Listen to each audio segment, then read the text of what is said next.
Il y a deux choses qui m'ont sauvé la vie. C'est Open Classroom et Oussama. Tu commences à taper 10 000 euros avec un service non packagé mensuel en tant que freelance, tu commences à transpirer, hein. C'est pas facile.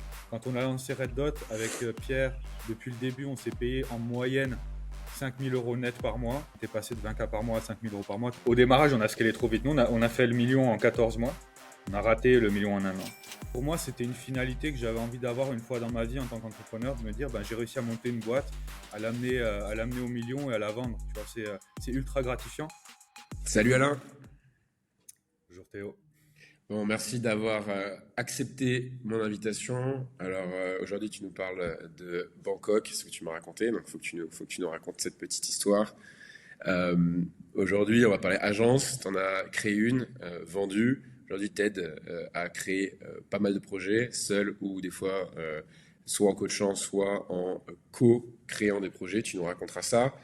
Et tu as un beau parcours. Tu es passé chez Germinal. Tu as été euh, en Asie pour essayer de développer cette branche. Ça s'est pas forcément passé comme prévu, tu nous disais. Tu vas nous raconter tout ça. Écoute, remontons aussi loin que tu veux. Est-ce que tu peux te présenter qui tu es, qui es-tu Alain? Ok, alors au départ, il y a une grande explosion. Mais je vais peut-être pas commencer là. Ok. Moi, je m'appelle Alain. Ça fait 10 ans que je suis dans l'entrepreneuriat, avec des hauts, des bas, où j'ai repris par moments des postes dans le salariat. J'ai commencé dans l'entrepreneuriat par faire des business d'arbitrage à l'époque où c'était un truc que personne connaissait. En gros, moi, ce que je prenais, c'est que je prenais des professions ultra classiques, donc type des avocats, des plombiers, peu importe, et je créais des offres packagées en fait autour de leur service. Parce qu'en général, tu vois, ces professions-là, elles ont des offres un peu, on fait tout, all-in-one, un Ouais. peu fouillis. Et en fait, je créais des offres packagées. J'avais des business de façade où je faisais de la génération de leads à mon compte. Je closais des deals et je prenais un cut sur tous les deals que je closais. Donc voilà un petit peu comment j'ai Ok. commencé. Et, Ok. et ça m'a amené justement à bosser dans le conseil après avec des boîtes sur des phases justement de positionnement et de go-to-market en tant que consultant, de passer chez Germinal. Euh, donc on approfondira peut-être là-dessus par la suite, où j'étais censé ouvrir la branche Asie, donc APAC, et ensuite à monter ma boîte sur cette thématique toujours de go-to-market, parce que c'est un truc, moi, j'adore en fait comme tu peux le remarquer dans ce que je fais, si tu as fait un tour sur mon site ou quoi que ce soit, j'adore la naissance des projets. J'aime beaucoup l'énergie et j'aime beaucoup échanger avec des gens qui sont vraiment en phase d'initiation. Et j'aime beaucoup, tu vois, ce côté ambition, ce côté un peu, on se rend pas trop compte de ce qui va se passer. Et il y a beaucoup d'excitation et j'adore ça. Donc voilà. Ok, donc t'es Et un je suis à gars à Bangkok. zéro tour. Exactement, ouais. 100%. Ok, ça, bon, on va en parler de ça, Bangkok, parce que justement, je te dis de manière très intéressée que je veux en savoir plus, parce que nous aussi, on part dans 2 mois, on part à Bali. Il y a beaucoup de monde qui me parle de Bangkok. Comment ça se fait que tu es là-bas? Depuis combien de temps? Est-ce que tu as testé d'autres endroits? Et qu'est-ce qui fait que tu as choisi Bangkok? Alors, je vais te donner l'histoire, elle est assez drôle. Donc moi, je suis à Bangkok, je suis arrivé il y a 14 ans. Je Ok. suis resté une dizaine d'années à Bangkok. J'ai fait à peu près 3 ans en Corée du Sud, à Séoul. Donc j'ai un peu vagabondé.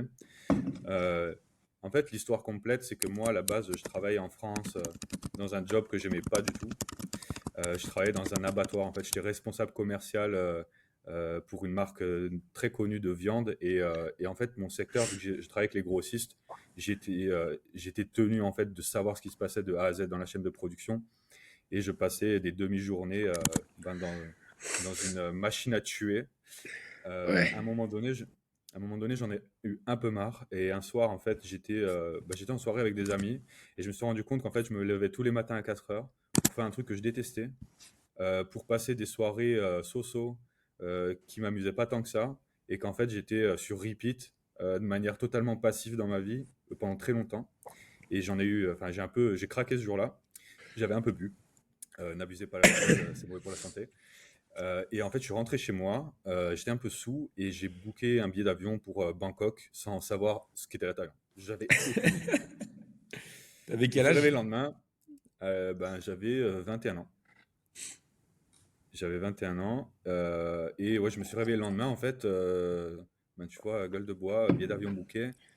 C'était un battement de 30 jours et je me suis dit, bon, ben, let's go. et j'ai Ok. quitté mon job. Ok. Donc à 21 ans, tu étais quand même déjà responsable commercial, même si c'était pas forcément la boîte de tes rêves, mais t'as commencé tôt du coup. Ouais, alors, en fait, je suis arrivé j'étais responsable commercial en binôme. Donc, je suis arrivé en shadow, justement, avec un vétéran de l'équipe commerciale là-bas, qui m'expliquait les ficelles du métier. Et du coup, je suis arrivé sur ce poste directement. Ouais, donc c'est quand même un gros changement. T'étais dans quelle ville? C'est quoi ton parcours? J'imagine que 21 ans, t'as pas fait énormément d'études, donc c'est hyper intéressant. Bah, non, en fait, moi, j'ai fait beaucoup de jobs différents, beaucoup de Ok. jobs alimentaires. Si tu veux un peu la genèse, moi, à la base, je viens de Corse. Alors, je suis pas un pur sang, j'ai un nom franco-français, donc voilà. Mais je suis arrivé, donc j'ai vraiment commencé à vivre en France avant, enfin, on va dire dans les 14 ans, j'ai commencé à vivre dans la région dijonnaise. À l'école, si tu veux, j'ai eu un peu des up and down dans ma vie et dans ma cellule familiale qui ont fait qu'à un moment donné, j'ai totalement décroché. Je vais peut-être pas approfondir là-dessus puisque c'est un peu privé, mais voilà, il y a eu des choses. J'ai eu une adolescence très, très turbulente, pour rester politiquement correct. Et en fait, j'ai arrêté l'école, enfin, j'ai arrêté très tôt. En fait, j'ai arrêté après. Enfin, j'ai fait une semaine de lycée, j'ai laissé tomber.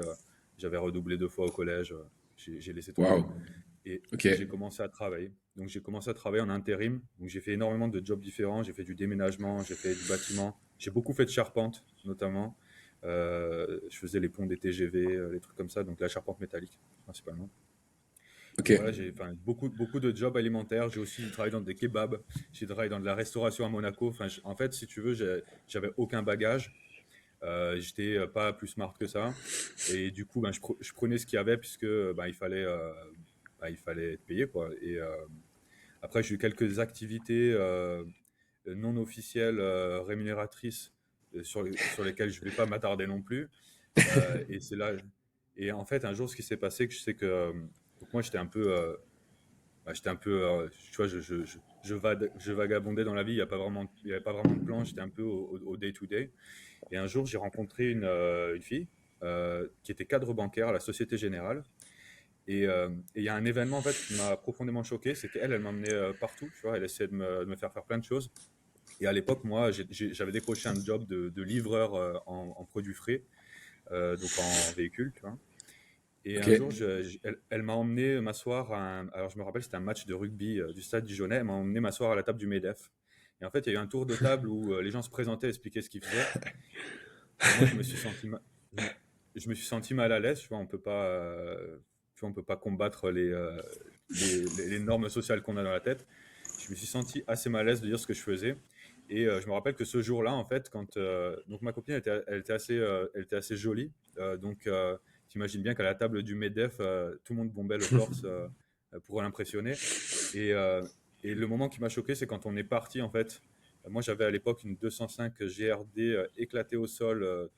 Il n'y avait plus de pare-choc à l'avant, c'était n'importe quoi.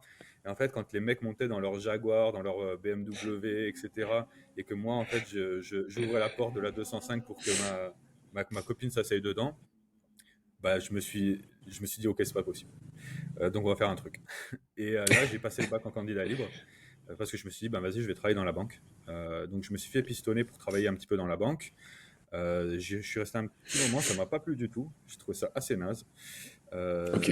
J'ai trouvé qu'il y avait beaucoup de prétentions dans la banque parce que les gens travaillent avec de l'argent, donc ils voient des gros chiffres toute la journée. En fait, ils sont pas bien Hmm. payés, donc je n'ai jamais trop compris d'où leurs prétentions venaient. Et, euh, et du coup, j'ai après cherché un autre job et je suis parti donc dans une boîte qui faisait de la viande et je suis rentré sur un poste de responsable commercial après avoir justement fait mon passage dans la banque. Waouh. Ok. Voilà un peu comment. Donc du coup, ça explique pourquoi 21 ans pour partir, c'est pas si jeune, parce que t'as juste commencé tout simplement, t'as vadrouillé et t'avais déjà Ouais. vécu une vie avant tout le monde, quoi. Ouais, c'est un truc de fou. Et moi, j'ai beaucoup de. D'ailleurs, tu verras dans cette interview, j'ai un dysfonctionnement qui est pas diagnostiqué, mais j'ai beaucoup de mal avec la chronologie. Ok. Mais j'ai l'impression. Ouais, effectivement, du coup, vu que je faisais plein de trucs pas longtemps, bah, au final, j'ai fait énormément de choses, en fait. Vraiment Ouais, énormément de mais choses. finalement, t'as vécu plus de vie en une vie. Moi, j'adore cette vision. faire 5 ans la même chose ou 5 choses différentes en 5 ans, finalement, est-ce que c'est pas plus constructif?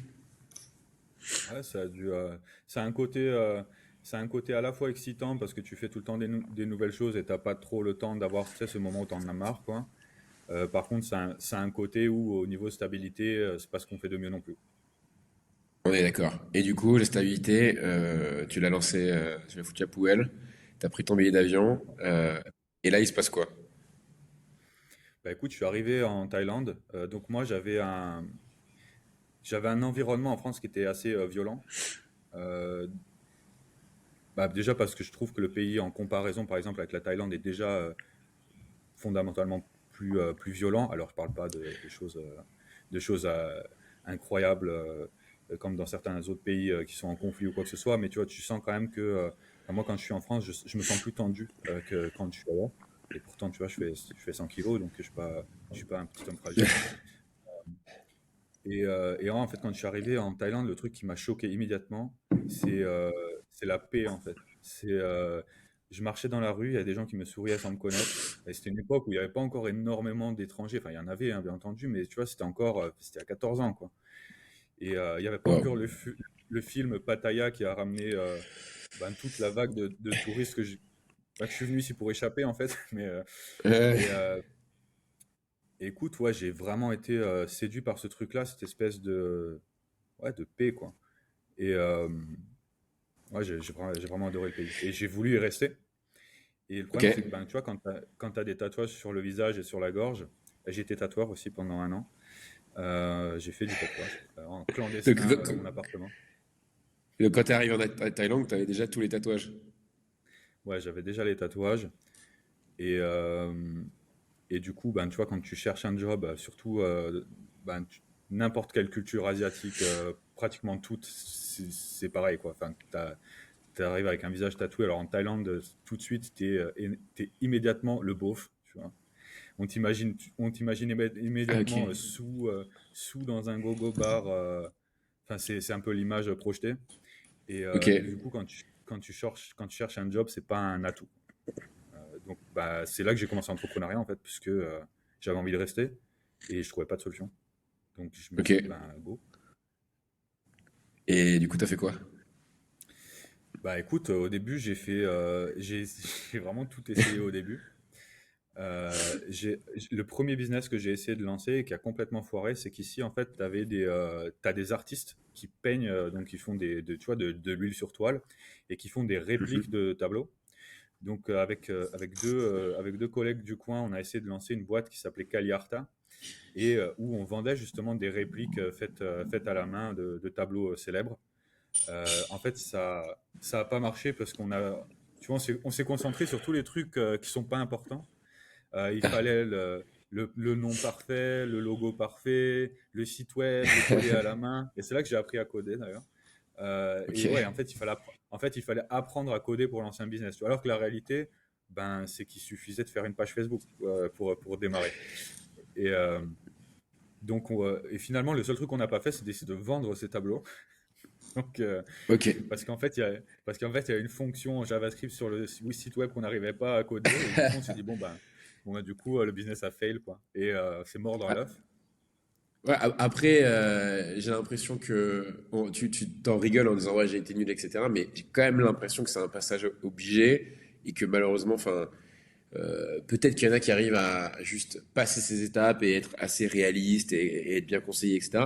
Mais la réalité, c'est que je pense que c'est mieux de faire ces erreurs à 20 ans, 21 ans, comme j'ai fait pareil justement avec des projets complètement foireux où tu te concentres, comme tu dis, sur la carte de visite parfaite. T'as pas de business, mais t'as déjà des partenariats avec la terre entière. Mais t'as pas. Euh, mais du coup, au moins tu l'as appris tôt. Ouais, totalement. Je l'ai appris super tôt. Du coup, quand ça a fait, moi, je suis parti bosser alors, j'ai bossé dans deux, trois boîtes. Il y a une boîte qui m'a accepté, vu que j'ai appris à coder. Ce qui était intéressant, c'est que ben, du coup, j'étais intéressant pour certaines boîtes. Et il y a une boîte qui m'a donné ma chance en Thaïlande qui s'appelait Sense Advertising. Et j'ai bossé là-bas pour faire tout ce qui était web et développement web. Donc, je faisais les sites Ok. web de tous les clients sur Donc WordPress tu à t'es l'époque. auto-formé. Ouais, je me suis auto-formé. Alors, ouais, auto-formé sur Open Classroom. Ok. Moi, il y a Allez, deux, la belle il y a époque. deux choses il y a il y a deux choses qui m'ont sauvé la vie. C'est Open Classroom et Oussama Hamar. Alors, il y a plein de polémiques autour de lui. En vrai, ben, moi, je m'en fous un peu parce que je suis pas affecté par ces événements et je suis personne pour juger. Euh, mais, euh, mais vraiment, ça a été deux moments. La première pour la partie hard skills, donc Open Classroom, pour savoir faire des choses. Et en fait, avec The Family, à l'époque, j'ai découvert, grâce au pitch, tu vois, bah, qu'en fait, tu n'avais pas besoin de construire une fusée pour lancer une épicerie, tu vois. Enfin, tu commences par vendre un citron et après tu en achètes un deuxième et tu vois, et j'ai appris vraiment cette espèce d'idée un peu de lean startup et ça a été totalement un tournant pour moi. Donc j'ai commencé à bosser dans cette agence au début où j'étais sous-payé. Je faisais 50 heures par semaine et j'étais payé 500 balles par mois, ce qui est Waouh. ce qui est même pas la moitié du salaire minimum légal pour faire travailler un étranger en Thaïlande. Mais moi, je m'en foutais en fait parce que je savais que j'étais sous-payé. Je savais que j'étais traité comme un chien en termes d'heures, hein, parce que sur le plan humain, j'étais super bien traité. Mais par contre, j'avais Ok. conscience qu'il donnait, il donnait sa chance à quelqu'un qui avait aucun track record. Et ils n'étaient pas obligés de prendre ce risque. Euh, et moi, je l'ai vraiment pris comme l'école, ce passage-là.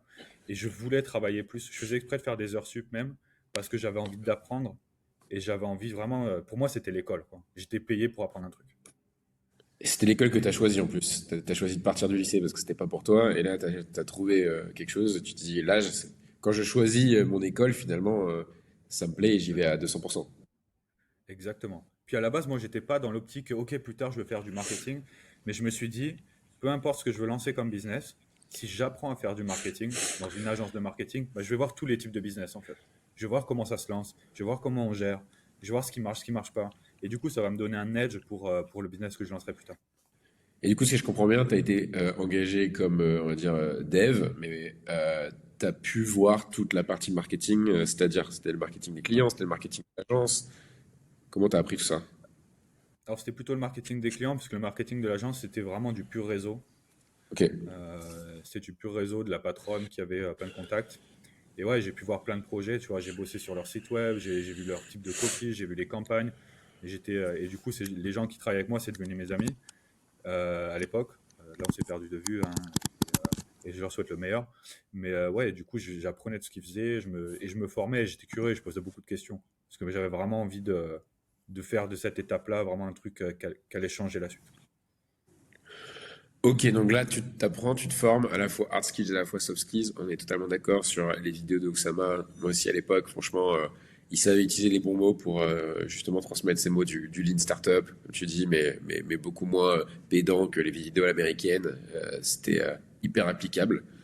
Euh, et du coup, donc, tu dois te dire, ok, là, j'ai envie de monter une boîte. Comment ça évolue tout ça? Bah, écoute, moi, j'ai commencé par vendre des sites web à des entrepreneurs qui n'avaient pas de thunes. Donc, je vendais des sites web optimisés SEO parce que j'avais appris la SEO à fond à l'époque. J'étais très bon là-dedans. Bah, maintenant, ça a beaucoup changé. Donc, enfin, j'arrive toujours à ranker des sites, mais j'étais très, très bon là-dedans. C'est vraiment mon edge. Et du coup, je créais des sites. Je faisais toujours la pole position en Google sur les mots-clés cherchés en Thaïlande. Ok. C'était pas très dur. La compétition était assez mauvaise ici à l'époque. Des sites en Et anglais, ouais, je vendais j'imagine. des sites en anglais Ouais. qui rankaient en première position sur des mots-clés compétitifs, enfin sur des mots-clés un peu plus difficiles. Et je vendais ça à 500 balles. Ok. Et je Un mettais mois de deux salaire. semaines à les faire. C'est ça, ouais. Exactement. Et j'avais des gens qui me Et... négociaient quand même les 500 balles, quoi. Ouais, j'avoue, ce que j'allais dire, c'est. Après, c'était proportionnel au pays. Donc, euh, ok. Donc, tu commences par ces sites. Ensuite, qu'est-ce que tu fais? Parce que je vois beaucoup de choses sur ton CV. Ouais, il y a beaucoup de choses. Il y a des choses que je vais oublier, hein, pour être très Vas-y. clair. Écoute, j'ai commencé à faire les sites. Euh, Ça marchait moyennement. J'arrivais à survivre, mais c'était pas fou. J'ai quitté le job dans l'agence parce que je voulais vraiment me concentrer à fond sur l'entrepreneuriat. Et en fait, j'arrivais pas à vendre assez de sites. J'ai commencé à avoir des difficultés financières. Et moi, j'ai pas une famille qui peut m'envoyer de l'argent quand je suis en difficulté financière. Tu vois, Ok. c'était pas possible. Donc, en fait, j'ai pris un job et j'ai réussi à trouver un job au Cambodge. Je voulais être pas loin pour pouvoir revenir. Et il y a un entrepreneur qui s'appelle Didier Artero, qui vient de Nantes, qui a vendu une boîte qui s'appelle Vector Plus là-bas, qui a eu une très belle success story, et qui ouvrait une boîte d'outsourcing au Cambodge pour des boîtes françaises. Donc il embauchait des Français au Cambodge. Comme ça, il arrivait à les payer moins cher puisque le coût de la vie là-bas est super faible. Et ça permettait d'avoir un gros edge sur l'outsourcing tout en gardant la qualité en fait, des talents. Et je suis parti bosser là-bas et j'étais exposé à cette personne qui m'a appris beaucoup de trucs. Lui, il était vraiment. Déjà, il était ultra accessible puisque c'était une toute petite boîte à sa naissance. Et vraiment, il aimait communiquer en fait. Il aimait communiquer sur l'entrepreneuriat, il aimait aider. Et ouais, je me suis dit, bah, en fait, c'est possible, quoi. Il a vraiment, pour moi, démystifié ce truc, tu vois, euh, insurmontable de l'entrepreneuriat.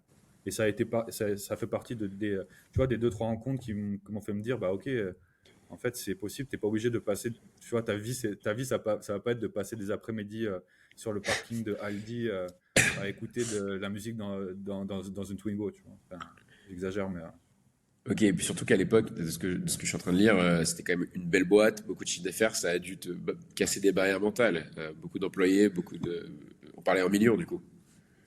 ouais, bah lui, il a vendu. Alors, moi, j'étais pas dans Vector Plus, hein, j'étais dans la deuxième Ouais. boîte qu'il a montée.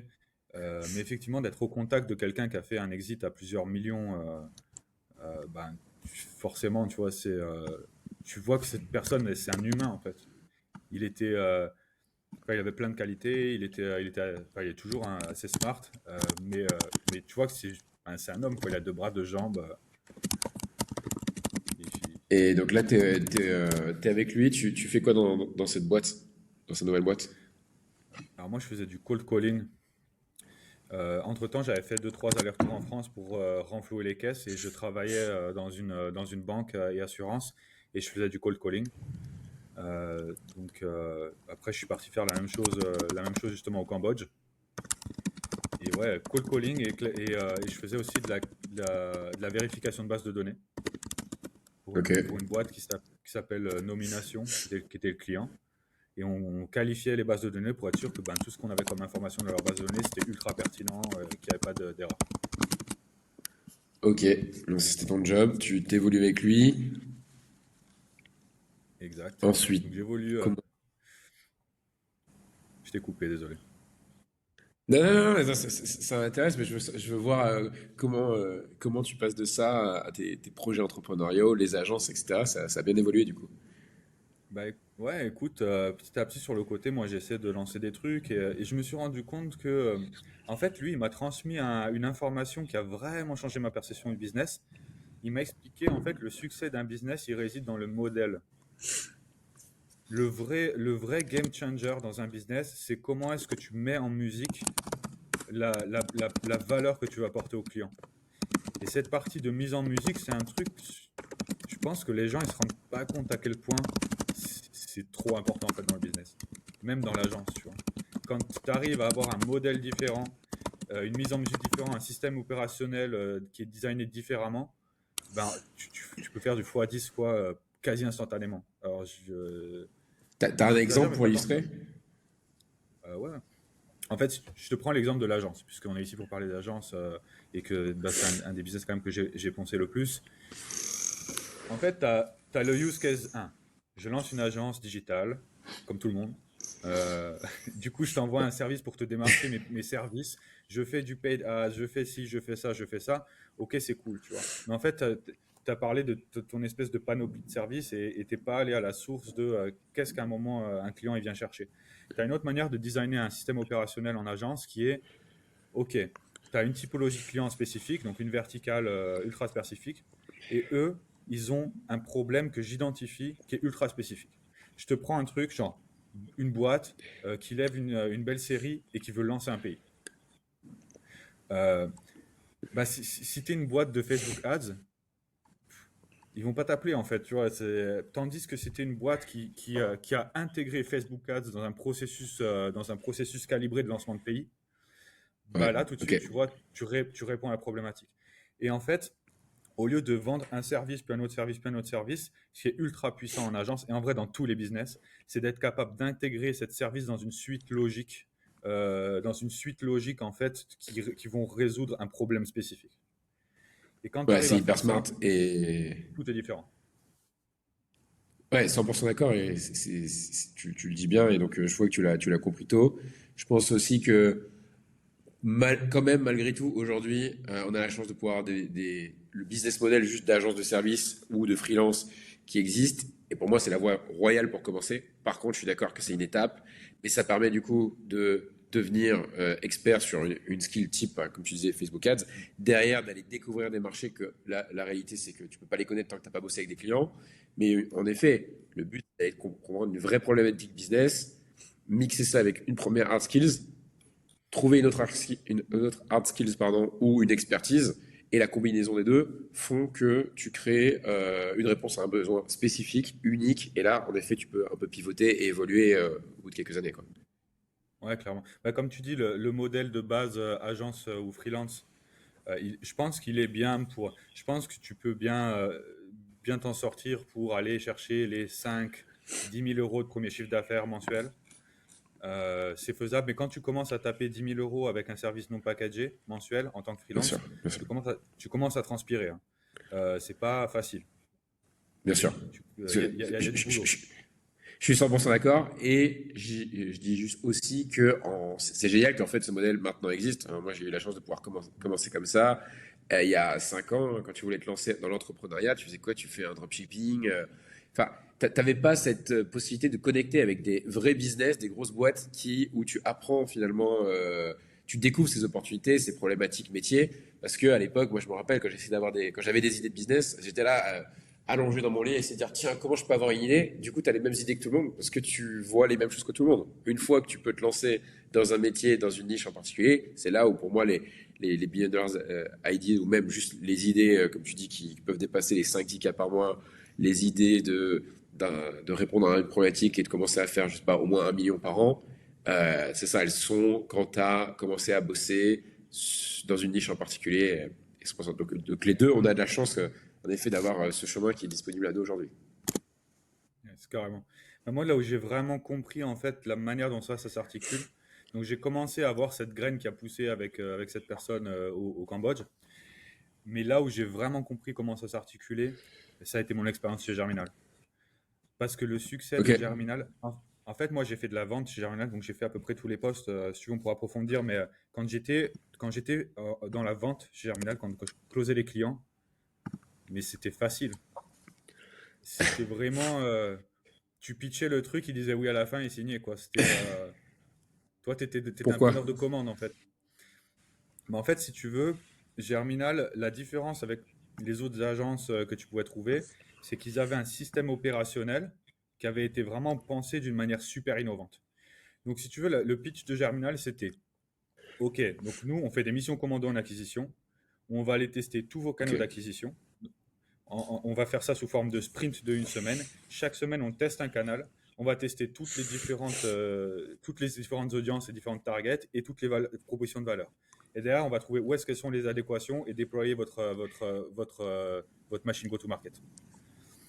Et en fait, c'est super pragmatique. Ça correspond, bah, tu vois, à toutes les boîtes qui viennent de lever des fonds en plus, qui ont besoin de figure out leur playbook go-to-market pour accélérer. Et du coup, quand tu poses ça, bah, ça ressemble tellement à rien d'autre et ça a l'air tellement logique et tellement packagé que les gens, ils ont la facilité de dire oui. Et je me rappelle, le seul frein à la croissance de Germinal à l'époque, c'était les opérations en fait. C'est juste qu'on ne pouvait pas prendre les clients. C'était pas le truc de, il y a pas. Germinal, si les opérations étaient illimitées, tu vois, imagine, on est chez Flunch, tout est à volonté. Euh, mais je pense que la boîte, elle aurait fait 5 millions la première année. C'était n'importe quoi. ok. Ah mais c'est génial et tu vois, c'est là aussi où moi qui étais dans des situations de vente ou si je parle à toutes les personnes qui sont en situation de vente, de closing, ou même tout ce qu'on lit sur comment générer des leads, comment convertir ton pitch de vente, etc. Tout ça, ça peut être effacé à 100% à partir du moment où tu as une offre qui marche, où tu as trouvé ton product market fit. Et où combien de fois je l'ai vu, où en fait, j'ai beau lire les mêmes livres ou les mêmes cours sur le marketing, etc.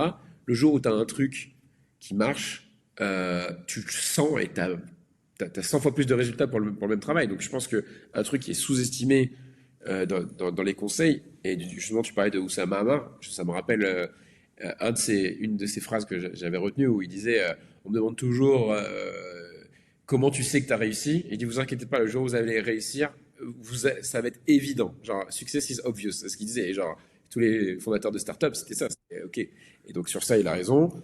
Et en fait, il faut apprendre en galérant avec ton offre, en testant, en testant, en testant. Et un jour, tu vas faire un. Sûrement que Germinal, quand tu es arrivé, ils avaient déjà eu cette expérience où c'était pas forcément aussi facile au début. Et ils ont eu le déclic, la bonne offre, le bon marché, le bon timing, le bon machin, le bon prix. Et toi, tu es arrivé et c'était, entre guillemets, un job enfin, hyper facile. Enfin, 10 fois plus facile, avec 10 fois plus de ROI, disons. Ouais, non, non, clairement. Je pense que tu as bien résumé le truc. C'est en fait être capable, l'offre, le couple offre-système opérationnel, enfin process, tu vois, c'est vraiment.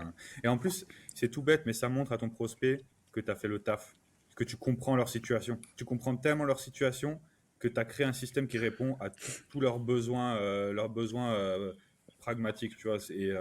Et en plus, ce qui se passe, c'est quand tu fais ton pitch commercial, bah, tu n'as pas un pitch de bas niveau sur juste du service. Exactement. T'as une réflexion commune sur des problématiques business. En fait, tu parles du monde des affaires, tu parles plus de Facebook Ads. Et du coup, est-ce que tu dirais que aujourd'hui, pour réussir dans le business, on va dire dans le business de service, comme on fait un peu productiser, etc., il faudrait passer beaucoup plus de temps à itérer sur ton offre et comprendre ton client jusqu'à ce que tu aies un truc qui explose, finalement un peu comme la vision Lean Startup où tu itères jusqu'à ce que tu aies product market fit, ou ce serait autre chose?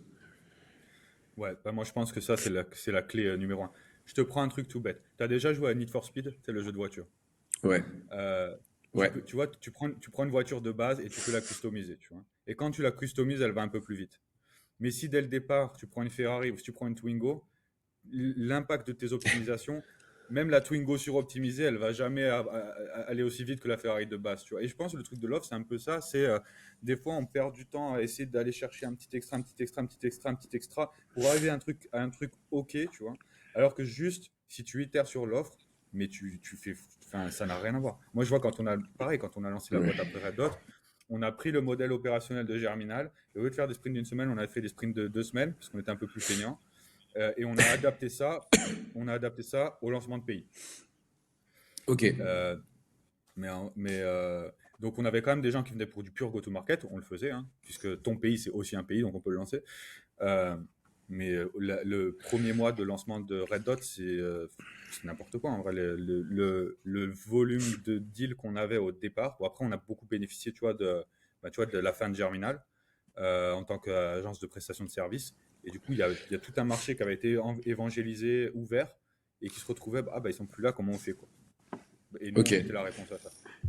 Ouais, donc vous êtes arrivé, entre guillemets, avec ce R&D qui avait été fait pendant quelques années, vous êtes arrivé direct Ouais. dessus. Mais tu vois, franchement, ça m'inspire vraiment de dire, tous ceux qui galèrent un peu sur leur offre, n'hésitez pas à, même si vous êtes parti dans une direction, enfin, c'est ça que je vois, tu es parti dans une direction, tu as bossé, tu as packagé, machin, et c'est pas encore incroyable. Et tu vois une autre opportunité à côté, et tu vas te dire, est-ce que c'est le syndrome de l'objet brillant ou est-ce qu'il faut que je pivote? Mais faut tester. Et franchement, moi, il y a un truc que j'ai pas eu peur de faire, c'est de dire, j'abandonne ce projet, on regarde on va dire, les points positifs, les points négatifs, tu regardes ce qui manque, et tu continues à itérer. Et c'est pas grave, tu jettes. Et les gens te disent de l'extérieur, mais non, mais c'est déjà pas mal. On veut pas un truc déjà pas mal. On veut le truc qui marche vraiment. Et je pense que justement sur cette problématique de toujours vouloir changer, etc. Avant, je le voyais, j'avais ce problème et je le voyais vraiment comme un problème. Je leur dis non, c'est quand même un signe que tu dois sentir que tu es attiré dans la bonne direction jusqu'à ce qu'au bout d'un moment, tu te dis, ok, j'ai plus besoin de changer parce que juste là, ça marche. Point. Je sais pas ce que tu penses de ça, mais. Non, alors, je suis totalement d'accord. En fait, je pense t'as une bonne manière et une mauvaise manière de, on va dire, faire un pivot, si on veut parler comme ça, tu vois. Là, déjà, quand tu as une offre qui marche, tu le sens. Tes discussions commerciales, elles sont beaucoup plus simples. Elles sont beaucoup plus simples et t'es pas sur des gens qui. Tu vois si les gens ils sont intéressés par ce que tu es en train de dire ou ils sont pas intéressés par ce que tu es en train de dire. Quand tu vois qu'il y a de l'intérêt et qu'il y a de la transformation, tu sais que tu as quelque chose. Après, si tu vois que ça, c'est pas là, il y a un moment donné, faut faire autre chose, faut faire différemment, faut repackager. Après, tu as une autre forme d'objet brillant, c'est tu arrives à un plateau, parce que même quand ton offre elle est bonne, il y a un moment donné où tu vas arriver à un plateau. Ça va être soit un plateau de sales, soit un plateau opérationnel, enfin, peu importe. Et là, si tu arrives à un plateau et que d'un coup, tu essaies de te jeter sur un autre truc pour rajouter quelque chose, ça, c'est la mauvaise manière de faire. En tout cas, quand tu es en dessous d'un Raison, demi-million, voire un raison. million de CA, bah, ça sert à rien de faire ça, en fait. Tu vois, Ouais, je prends des boîtes c'est de... une bonne précision. Donc, tant que t'es en dessous de. Enfin, tu vas arriver à un moment où il va y avoir un plateau, ça va freiner, mais selon là où t'en es, comme ils disent, enfin, comme on dit souvent, c'est un canal, une offre, une target, et tu continues, quoi. Et tu passes ce plateau. Ouais, franchement, je pense que ça, c'est vraiment un des conseils fondamentaux de l'entrepreneuriat. Parce que le problème, c'est que dès que tu commences à complexifier ce que tu es en train de faire, et c'est un truc que je répète tout le temps en coaching, tu vois, je fais des coachings d'entrepreneurs, des fois, qui sont bloqués et qui viennent me voir, et 80% de mes coachings, c'est ça. En fait, c'est juste ça. Et le problème, c'est que quand tu commences à complexifier ce que tu es en train de faire, à ajouter Ouais, ça, bah, en fait, bah, déjà, non seulement tu vas pas faire un x10, tu vas faire un plus un. Mais en plus de ça, tu mets une balle dans la tête à ta profitabilité, en fait. Dès que tu complexes le système opérationnel, les HR, c'est plus dur. Les opérations, c'est plus dur. La rentabilité, c'est plus dur. Tout est plus dur, en fait. Donc, ouais. si t'as pas atteint, si t'as pas atteint ce seuil critique où tu peux te permettre d'embaucher un mid-management solide qui va être capable d'opérer les différents pôles qui ont des rythmes tu vois, qui ont des rythmes différents, ben, tu vas te viander. C'est Ouais. inévitable. Il faut pas différents pôles jusqu'à ce moment-là. Il faut rester focus sur un truc. Et quand tu te dis, ah ouais, on peut rajouter cette ligne de revenus, bah en fait, c'est comme si tu étais en train de créer une autre boîte. Est-ce que tu as envie de doubler le nombre de Ouais. personnes, doubler le nombre de... Non, ça, c'est un bon rappel où j'en suis coupable tout le temps des nouvelles idées. Mais ça, je pense que c'est le côté entrepreneur. Mais bon rappel de dire, ouais, c'est bien, tu la mets dans ta boîte à idées et t'analyses un peu. Donc, ok, alors, on revient sur toi, sur l'histoire. Donc, Germinal, ça marche bien, etc. Après, qu'est-ce qui se passe? Petit pivot, ils partent en mode, en fait, on veut faire de la formation. Comment ça se finit tout ça? Yes. Alors, je vais te donner un peu moi l'expérience que j'ai eue chez Germinal. Euh, Déjà, je sais qu'il y a eu beaucoup de vagues sur Germinal. Quand ça a pivoté, puis quand ça a été vendu, il y a plein de gens qui ont dit plein de trucs, etc. Euh, alors moi, j'ai eu une expérience fantastique chez Germinal. De toutes mes aventures professionnelles, c'est un des trucs dans lesquels j'ai le plus mis du cœur et dans lequel vraiment j'ai un lien incassable en fait avec cette aventure-là. Et j'ai aucun respect pour les gens qui ont ditché la boîte après en être partis, parce que je pense que juste, ben, en fait, ils avaient juste pas la colonne vertébrale, tu vois. Et c'est tout. Et si jamais vous m'écoutez, bah, vous savez ce que je pense de vous, il n'y a pas de problème. Euh, mais en gros, moi, en fait, quand je suis arrivé chez Germinal, c'était vraiment une boîte, c'était un truc ultra brut, tu vois, où tu n'avais que des gens qui avaient envie de faire tout exploser. Genre, ils avaient envie de faire exploser la boîte. Tout le monde donnait 200%, tu vois, pour cette boîte. Et moi, je suis arrivé, j'avais déjà des business quand je suis arrivé chez Germinal. Je devais faire un revenu, tu vois, qui oscillait entre les 4 et 4, 5, 6 000 euros par mois suivant les mois, avec des business d'arbitrage. Et en fait, un jour, j'ai vu un article de Grégoire Gambato sur LinkedIn qui était dans les échos ou je sais pas quoi, et il expliquait ne pas lever d'argent, c'est le choix de l'ambition. Et il mettait un espèce de tacle, tu vois, un peu provoquant. Et j'ai trouvé ça excellent. Je suis allé voir le site. Je suis allé voir le site et quand j'ai vu ce truc-là, tu vois, cette espèce tu sais, de force brute, de trucs intenses, je me suis dit, ok, je sais pas ce que je veux faire avec ces gars-là. Moi, j'étais de passage en France, puisqu'à l'époque, j'étais en Corée, mais j'ai envie de faire un truc avec eux. Donc, je leur ai envoyé un message sur Facebook. Ça a été mon application chez Germinal. Ça a été d'envoyer un message sur Facebook avec trois gros mots dedans et quatre fautes d'orthographe. Euh, et du coup, ben, j'ai eu un moment avec Grégoire, tu vois, donc, pour discuter. Donc, je suis monté bah, j'étais à Dijon, donc j'ai pris le train pour Paris juste pour l'occasion. On a pris un café, on a discuté, il m'a présenté l'équipe, tout ça. Et genre, ça a ultra fité.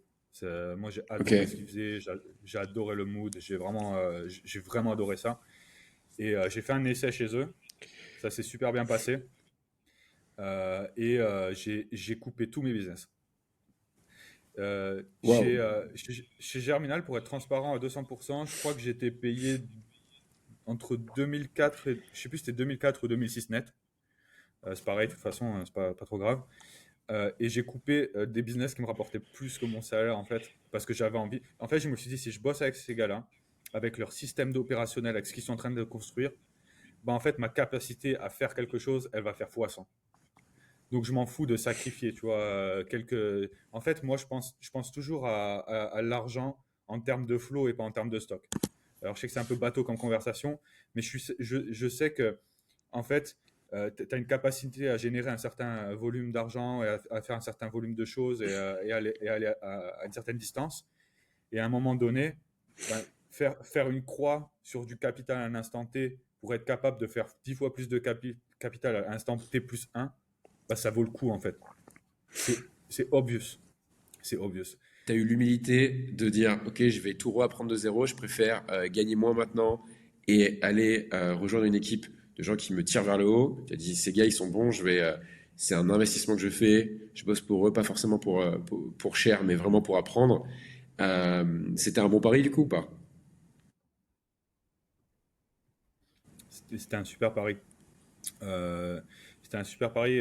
Comme je te disais, moi, ça m'a permis, tu vois, en bossant en indépendant, je te racontais de l'époque où j'avais, tu vois, je vendais des sites à 500 balles et que c'était compliqué. Ben, en fait, après, avec la méthodo, les choses comme ça, comme je te disais, moi, en freelance, je faisais entre 15 et 20 000 euros par mois en consultant freelance après Germinal et des fois jusqu'à 25. Donc, alors, pour certaines personnes qui font des millions par mois, c'est peut-être rien. Mais pour moi, en fait, c'était phénoménal. Je me Ah rappelle ouais. qu'au début de ma carrière, moi, je bossais en intérim en charpente à 1400 net, sans aucune sécurité. Et effectivement, quand j'ai commencé à faire ça, c'était assez violent. Et il y a un autre truc que je faisais aussi chez Germinal, c'est qu'à partir de... En fait, moi, je suis rentré pour un truc très précis. C'est que vu que j'avais un réseau en Asie, Ok. j'avais envie de dupliquer Germinal en Asie et d'ouvrir le marché APAC. Donc, je suis rentré dans cette optique-là avec un deal que, bah, en fait, sur l'entité qui gérait la région APAC, moi, j'avais 25% en tant que partenaire. Et donc moi, je suis resté là-bas pour vraiment apprendre tout le process. J'ai fait tous les jobs là-bas. J'ai fait de la Ouais. production, j'ai fait de la gestion de projet, j'ai fait de la vente, j'ai fait la communication. Et après, je suis parti en Corée pour commencer à pitcher et signer des deals. On a pu signer quelques deals en Corée du Sud. Et après, il y a eu ce fameux pivot donc de Germinal sur la formation. Ok, mais du coup, je comprends mieux ton pari. C'était vraiment, tu as Voilà. vu une Et du coup, c'est opportunité tombé, c'est tombé à l'eau. pardon, 10 fois plus grosse. Tu as dit, ok, je préfère être dans une plus grosse machine, j'apprends plus vite, et en même temps, il y a vraiment un potentiel 10 fois plus élevé. En plus, du coup, tu avais cette option d'être quand même associé. Ok, donc beau pari. Et donc, tu dis pivot, ça tombe à l'eau. Enfin, comment ça se finit? Qu'est-ce que tu décides de faire toi? Ben, en fait, moi, j'ai eu du mal. Alors déjà, moi, à partir d'un certain moment chez Germinal, j'ai recommencé à lancer des business sur le côté. Ok, Alors, tu parlais de dropshipping, justement, je lançais des business de dropshipping à l'époque, ok. et dont un qui a cartonné d'une manière ultra phénoménale. Et du coup, quand j'allais faire des présentations avec Grégoire devant, tu vois, des boîtes du CAC 40, les head of marketing tu vois, de Decathlon, de toutes ces boîtes-là, ben, je leur montrais mon business de dropshipping. Et quand ils voyaient les produits que je vendais et les sommes qui étaient générées, ben, ça les rendait fous. Ça les rendait fous. En fait, ils s'en sont rendus compte parce qu'un jour, je me suis fait bannir mes comptes publicitaires et j'étais en train de scaler un produit. Et je leur ai demandé si je pouvais utiliser un compte publicitaire de chez Germinal. On m'a dit oui. Et ils s'attendaient, tu vois, à ce que je dépense 100, 200 balles par jour. Bah, sauf que mon site, il faisait ça a commencé quand j'ai demandé leur compte, je crois que ça faisait déjà 80 000 euros par mois de CA. Et donc, tu avais des énormes dépenses publicitaires, tu vois, ils étaient un peu choqués. Et, euh, et du coup, ben, Grégoire m'a même interviewé à la suite de ça, en me disant, mais vas-y, faut que tu en parles, quoi. Et on a eu un épisode comme ça où il m'a interviewé sur le sujet, où je lui expliquais comment je faisais ça. Et, euh, et ouais, et du coup, Bah que si quand ça s'est fini, on en non mais était que quand dans la ça question. s'est fini, J'ai t'étais perdu. pas à la rue quoi. Ouais. Bah, non, alors j'étais pas à la rue, mais moi je suis resté, même quand Germinal a arrêté de faire de la prestation, on a commencé à faire de la formation. Moi j'ai fait un module justement sur l'e-commerce où je montrais aux gens, ben, tu vois, comment on faisait le zero to one en e-commerce. Et après, bah, moi, j'étais plus trop à ma place. En fait, moi, j'avais plus d'intérêt business à rester chez Germinal. Mais j'ai eu beaucoup de mal à dire au revoir à cette boîte. Je suis resté en tant que freelance. On m'a créé un poste spécifique qui s'appelait Chief Nawak Officer.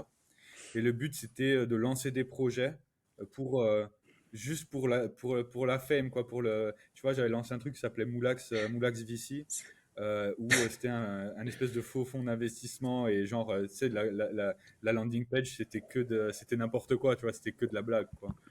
Et, euh, et ouais, et des trucs comme ça avait beaucoup d'impact en fait sur les leads entrants, Ok. sur la communication et sur des choses comme ça.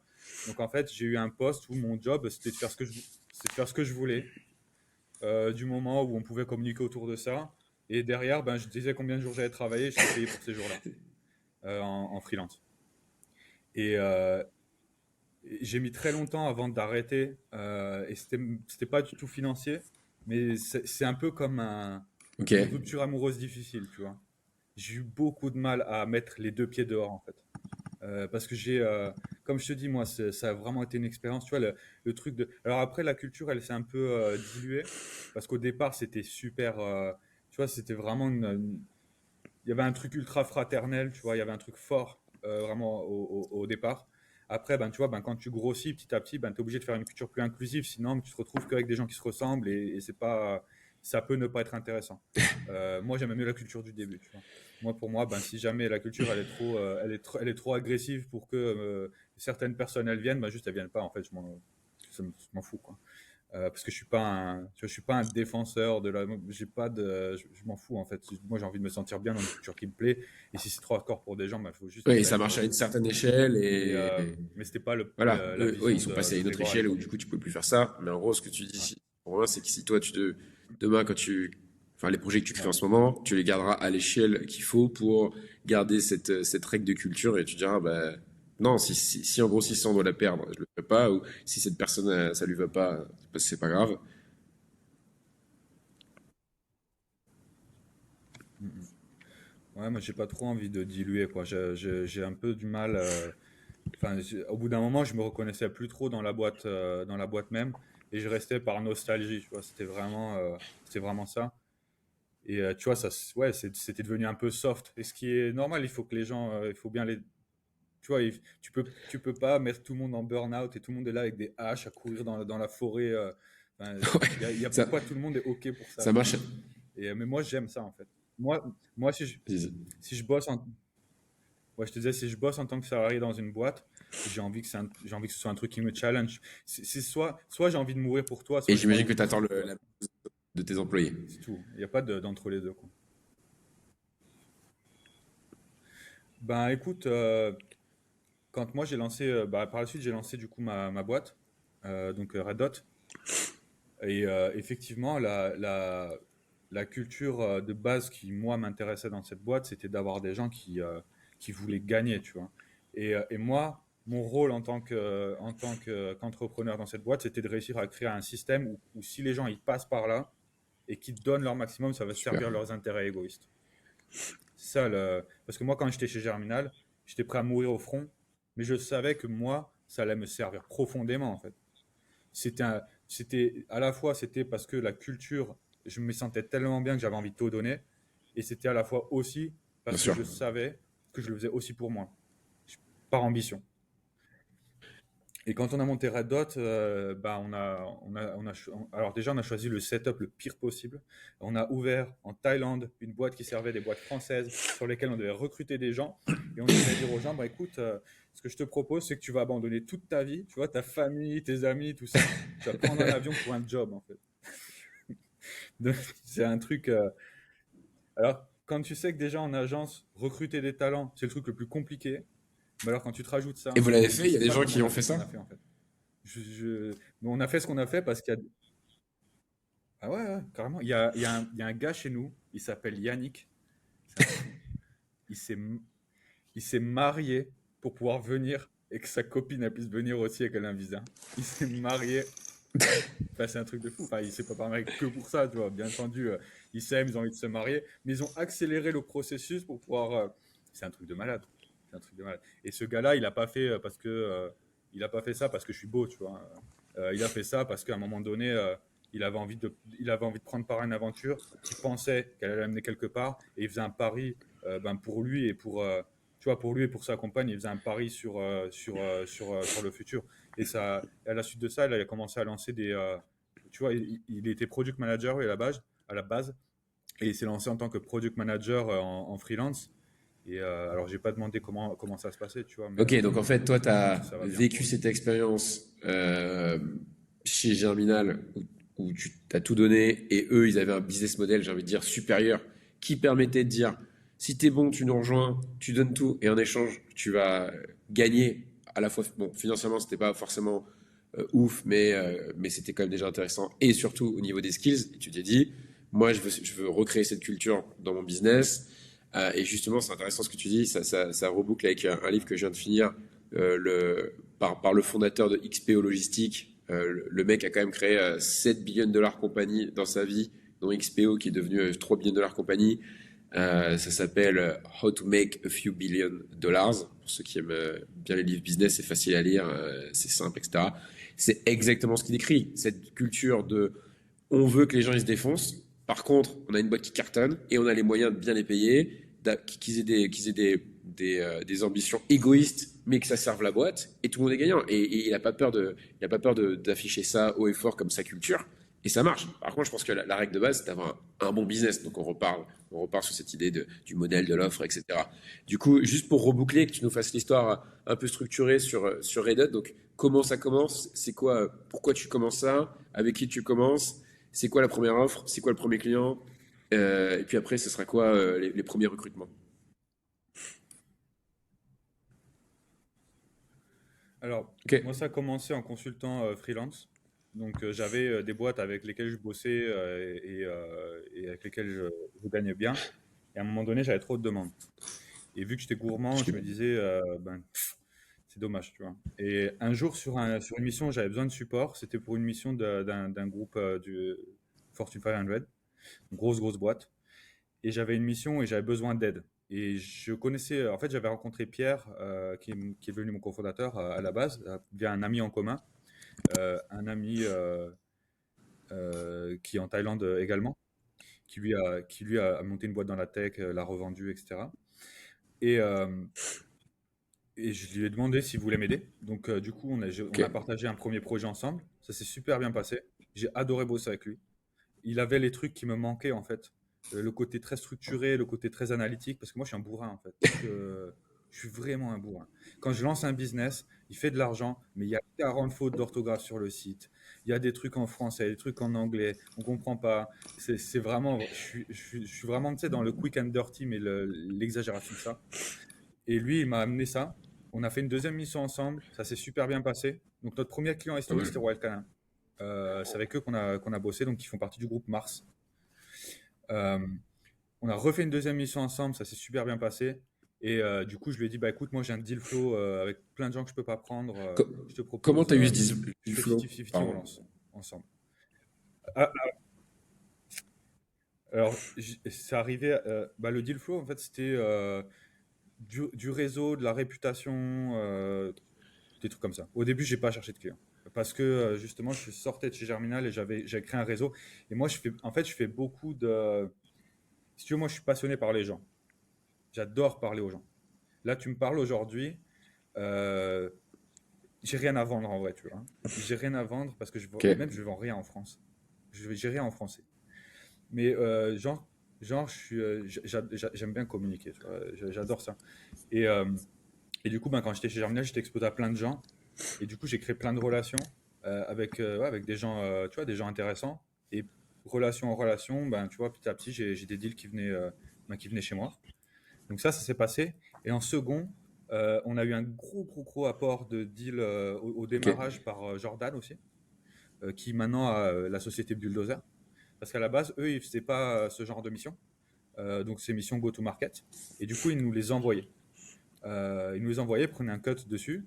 Et ça se passait comme ça. Et nous, quand on avait des gens qui correspondaient plus à leur profil de mission, on les mettait en relation également. Donc ouais, on a eu toutes ces choses-là. Et donc je te dis, ouais, on a commencé à... Alors, le premier step, avant de dire on fait 50, c'était, ah, on devrait embaucher un designer et on pourrait le partager quand tu vois, quand toi, tu as besoin, moi, besoin. Et puis petit à petit, on s'est retrouvés à tout le temps bosser ensemble. Ben, moi, j'ai dit, ben, si tu veux, moi, sur mon deal flow, je fais 50-50. Et derrière, toi, la contrepartie, c'était que lui, il cut son business parce qu'il avait déjà un business qui faisait Ok. pas mal d'argent tous les mois, tu vois. Et il a tout coupé. Il a dit au revoir à tous ses clients. Ben, il a fait ça proprement. Et on a lancé ce truc-là ensemble.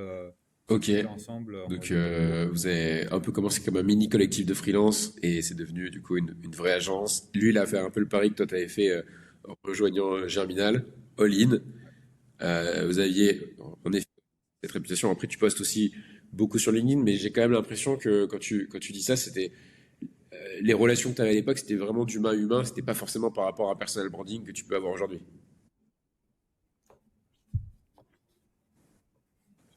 Ouais, bah, j'avais des leads aussi hein, bien entendu, hein, via les posts que je faisais.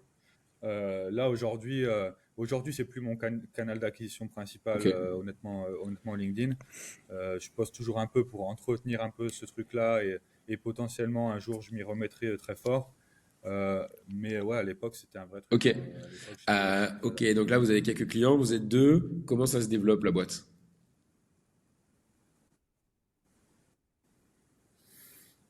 Bah, ça s'est développé vite, beaucoup trop vite d'ailleurs.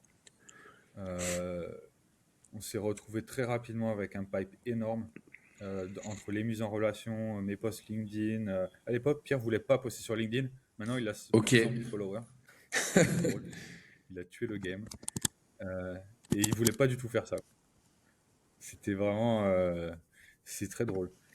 Et ouais, on a commencé. Du coup, on a embauché les deux, trois premiers employés, euh, puisque bah, on avait beaucoup de deal flow.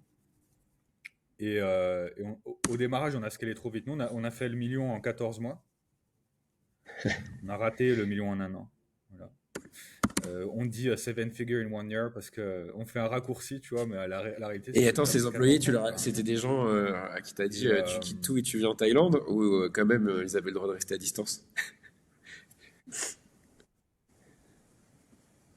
non, alors, les premiers employés au démarrage, c'était des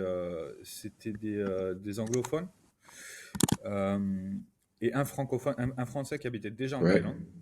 Donc, c'était parfait. Qui s'appelle toujours Florian. Et on a embauché une équipe plutôt dans le design. Et en design, ici, tu es bien servi. Tu as des gens qui bossent très très bien et qui sont déjà là, quoi. Donc, il n'y a pas besoin de les faire voyager. Et après, quand on a commencé ben, tu vois, à accélérer, ben là, on a pris des gens. On avait une seule personne qui était. Enfin, au démarrage, moi, j'avais pas trop envie de faire Ok. une boîte remote, je t'avouerai. Euh, je- parce que c'est dur de faire une boîte avec une culture forte quand tu es en remote. Il y a des gens, ils y arrivent, mais c'est dur. Moi, j'ai pas ce skill-là, en fait. Et j'avais pas envie, tu vois. Je vois le remote Germinal, la culture, quand on a commencé le remote, genre d'un coup, ça a noyé le pastis, comme on dit dans le sud. Euh, donc ouais, l'idée c'était d'avoir des gens sur place. Et ouais, on a commencé à recruter, mais rapidement, hein. Je crois qu'au bout de 3 mois, on était 12, ou je ne me rappelle plus exactement, mais c'est allé Ok, c'est allé plus très très facile de très très trouver vite. des anglophones dans le sens où tu étais quand même Très en très très vite. Thaïlande, euh, un Français ou deux. Ouais. Alors les premiers employés étaient anglophones et après on a fait venir les gens. Donc en fait on faisait un truc où on faisait une première série de 2 interviews pour être sûr au niveau des hard skills et au niveau des soft skills et d'avoir des gens qui voulaient vraiment. En fait ce qui comptait pour moi c'était c'est quoi leur objectif long terme à eux. Et si jamais ça s'inscrit dans la logique de bosser avec nous, ben vous. Parce que moi je sais, tu montes une agence, surtout une agence comme Red Hot, moi j'ai pas peur de le dire, hein, ma boîte c'était une boîte à burn-out. Pourquoi? Parce qu'en fait, le processus qu'on utilisait pour délivrer du service, il est tellement rapide, tu es tellement obligé de délivrer du haut niveau de production de manière très rapide, ça va trop vite en fait. C'est même pas que le volume de travail est trop, c'est que tu vois trop de choses trop vite.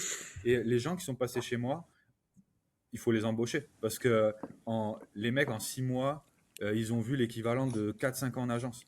Et c'était pareil chez Germinal, parce que ça va super vite, c'est Ouais. du commando, tu as des sprints, tu fais de l'intégration rigide, et enfin, tu fais 10 fois plus de choses, quoi.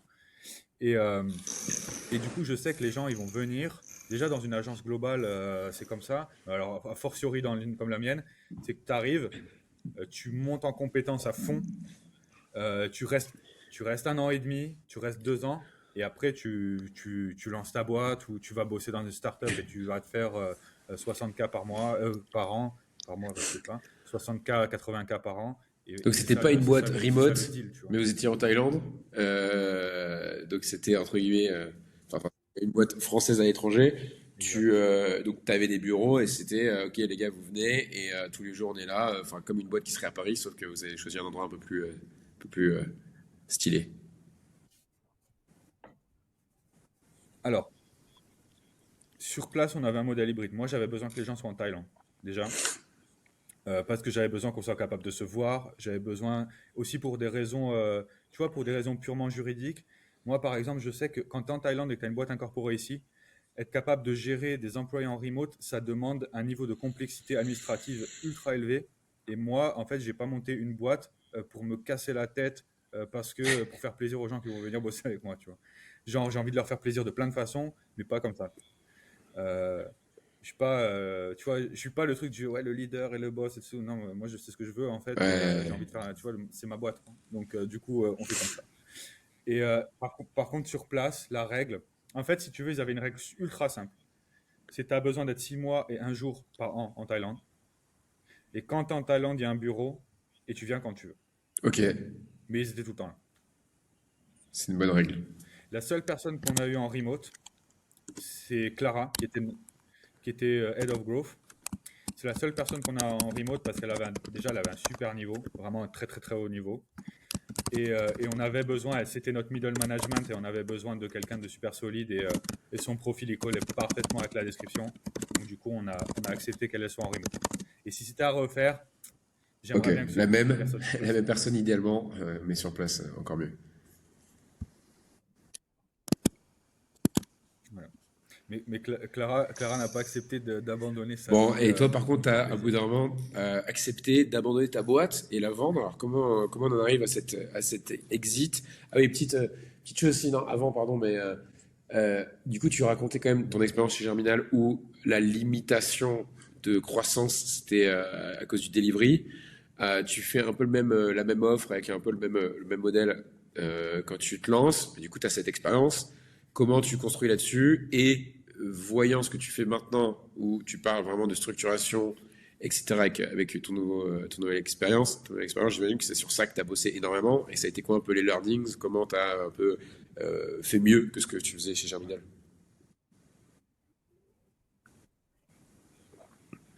Alors, déjà, on a fait un rythme un peu moins soutenu que chez Germinal parce qu'un sprint par semaine, c'est intenable. La deuxième, c'est qu'on a bossé énormément sur les process opérationnels. En fait, on a pris l'existant de chez Germinal et on a composé en top pour vraiment être capable d'avoir des trucs ultra packagés où les gens ils savent exactement ce qu'ils vont faire. Je te cache pas que même avec ça, Ok. opérationnellement, c'était un gros morceau. Et c'est très très dur. C'était c'était très très dur. Mais de toute façon, et si c'était à refaire vraiment, il y a deux choses. Déjà, je pense qu'on grandirait pas aussi vite. Je pense que c'est pas nécessaire. Je pense que c'était beaucoup trop rapide. On s'est fait mal. On s'est vraiment fait mal. Moi, à l'époque, j'étais ultra athlétique. Je faisais de la boxe. J'avais des six-packs, etc. J'ai fini 115 kilos quand j'arrivais pas à marcher. Donc, ça a été ultra violent pour moi. Ça a été ultra violent pour moi.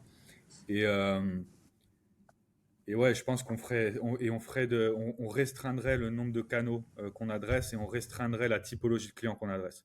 Parce que là, on adressait un peu du tout venant, du B2C, du B2B. Du coup, on avait une volumétrie de différentes choses dans notre process opérationnel qui était trop élevée. Et mon apprentissage, ce serait, tu vois, ce qu'ils ont fait Kudak. On commence, on est une Ok. agence Meta Ads pour les e-commerce et on fait 1 million. Tu vois. Eux aussi, ils ont fait 1 million. Je sais pas combien de temps ils ont mis, peut-être 1 an. Euh, et je pense, je suis pas sûr, mais je suis quasi sûr ils ont dû se faire mal parce que de toute façon, c'est du service, tu te fais mal un minimum quand tu vas à cette vitesse-là.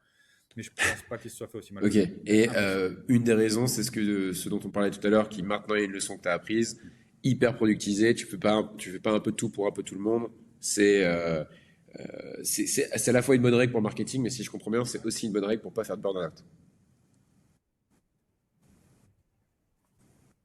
Ouais, parce en fait, ton process opérationnel, dès qu'il est trop varié, tu as 30 fois plus de trucs à gérer, tu fais moins de marge. Quand tu recrutes, tu es obligé de prendre un gars pour ça, un gars pour ça. Alors je dis un gars, ça peut être des deux genres, il n'y a pas de souci. Euh, D'ailleurs, dans la boîte, mais alors, il y a un truc qui m'a surpris dans la boîte, parce que souvent, je vois des boîtes qui sont là, ouais, on veut de la parité, et du coup, ils adoucissent leur culture. La majorité, pendant un bon moment, la majorité des employés chez nous, c'est des femmes, en fait. Ce que je veux dire. Et la culture était ultra violente. Il n'y avait pas de. On a. C'est pas parce que tu veux recruter des femmes que d'un coup tu te mets à peindre les murs en rose en fait. Euh, enfin, enfin ouais, donc je comprends pas trop ce truc parce que c'est une discussion que j'ai souvent entendue en fait dans l'entrepreneuriat. Et C'est pas grave. où j'en Par contre, étais, je me perds de quoi je parle. ouais, voilà, ça. On parlait Mais oui, du justement, process ma question, c'est opérationnel. est-ce que euh, tu vends? Est-ce que tu as vendu parce que burn-out, parce que tu voulais faire. On en arrive à cette phase. C'était quoi un peu les raisons? Alors, ouais, ok, alors il y a plusieurs raisons. La première raison, c'est que moi, à la base, j'ai commencé ce truc-là de service avec Pierre parce que je voulais une activité à cash Ok. flow et je voulais monter un petit startup studio. J'ai jamais voulu faire une agence en fait. C'est arrivé, en fait, boule de neige quoi. Tu vois, Indiana Jones avec la boule qui lui court après. C'est ça. Et en fait, donc on a fait ça, on a été fort pendant la première année et moi j'ai commencé à être fatigué. Euh, j'ai beaucoup fatigué et on a essayé de. En fait, on s'est confronté à un palier où on allait devoir passer ce palier en termes de compétences avec Pierre. Tu vois, on a commencé à être capé. On a fait le premier million. On a vu que là, pour passer au-delà de ça, il allait falloir qu'on développe Qui certaines était? skills qu'on n'avait pas du tout, ou alors qu'on trouve quelqu'un qui avait ces skills.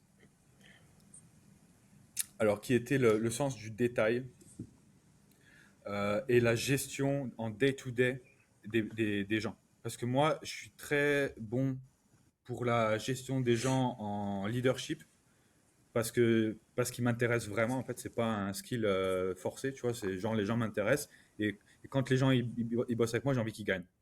Genre j'aime bien gagner en équipe. J'ai vraiment ce sens de l'équipe. Et du coup, ce truc-là, tu peux pas faire semblant et les gens ils le sentent. Donc du coup, le côté leadership marche bien. Par contre, le côté management opérationnel day-to-day, impossible. Et tu vois, le truc t'as tout le monde sur LinkedIn qui est là, ouais, Hmm. faut arrêter le micromanagement, on veut pas de micromanagement. Mais la vérité, c'est que moi, il y a des gens dans ma boîte qui demandaient du micromanagement, en fait. Et il y a des gens qui en ont besoin de micromanagement. Et toi, si t'es pas capable de l'offrir, bah ok, tu peux faire un beau Ouais. post LinkedIn, mais tu Donc, fake tes employés, en fait. le leadership, ça marche. Enfin, Moi, t'as je des fonctionne pas paliers, comme quoi. ça. On parle de combien de personnes, là, au moment où ton système, il cassait un peu?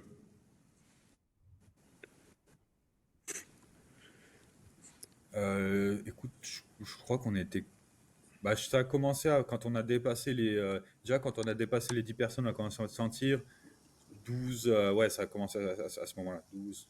Je crois qu'on est Ok. monté jusqu'à 14 personnes en employés, si je ne me trompe pas. Et après, on est passé sur un modèle hybride avec. On avait l'intelligence in-house. Quand je parle d'intelligence, c'est d'un point de vue logiciel, ça ne veut pas dire que les autres c'était des débiles, hein. On avait donc tous les project managers, les garants de la méthodologie en interne, et les exécutants prenaient des Ok. spécialistes par plateforme en front. Donc, ok, 12-14 personnes. Ouais. Et donc voilà, la vente, tu me disais,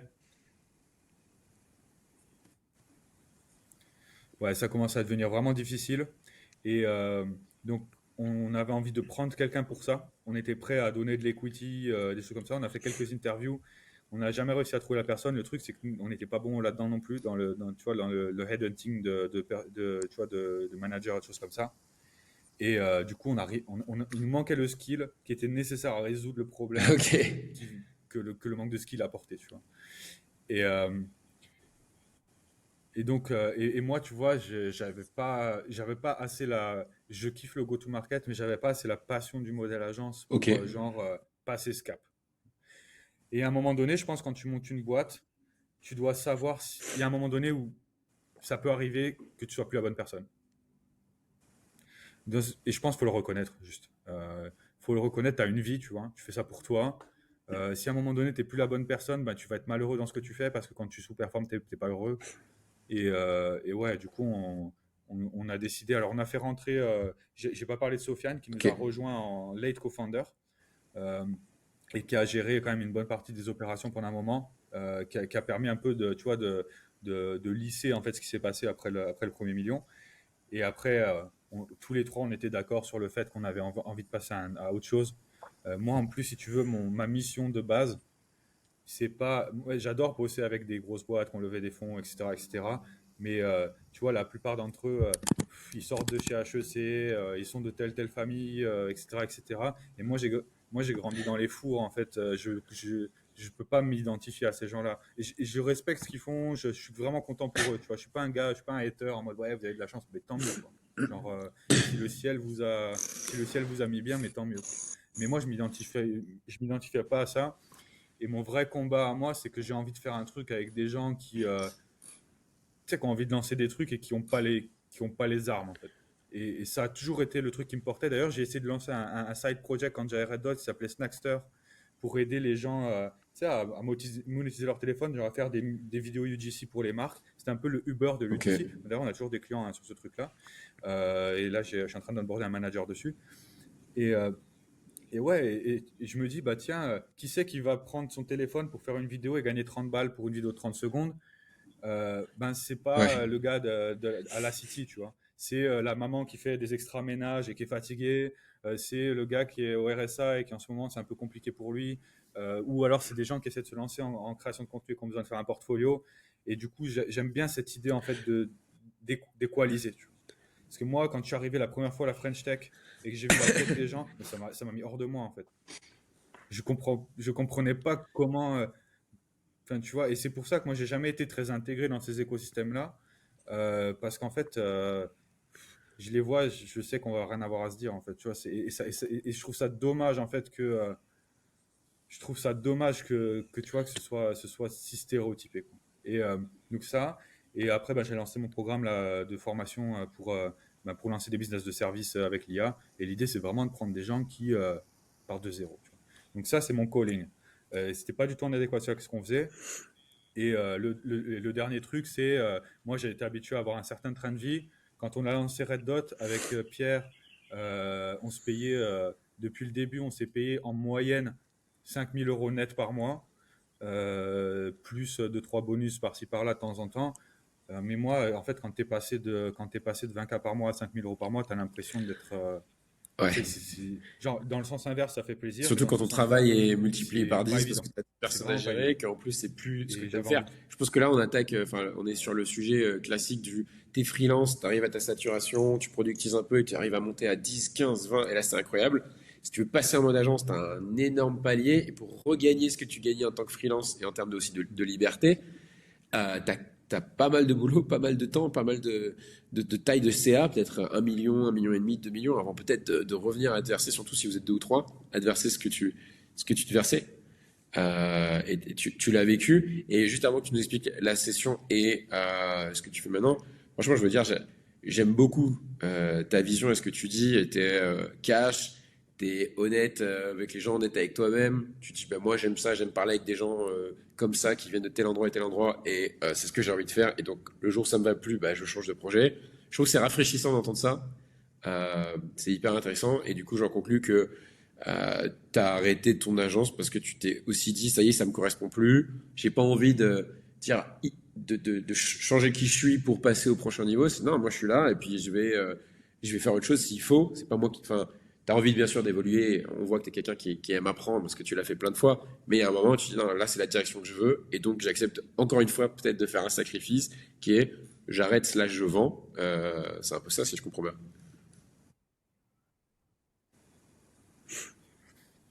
Bah, Ok. après, pour moi, c'était pas vraiment un sacrifice hein, pour plein de raisons, mais déjà, je savais que ça allait être bien repris. Et pour moi, c'était une finalité que j'avais envie d'avoir une fois dans ma vie en tant qu'entrepreneur, de me dire, ben, j'ai réussi à monter une boîte, à l'amener au million et à la vendre. Tu vois, c'est ultra gratifiant. Et j'ai beaucoup communiqué à cette époque-là avec Grégoire, justement, de Germinal, qui m'a, tu vois, bah, qui m'a plein de fois reboosté quand c'était difficile, qui m'a donné beaucoup de conseils, qui m'a énormément conseillé. Et sur cette phase de vente, tu vois. Et du coup, on avait deux prospects pour le rachat de l'agence.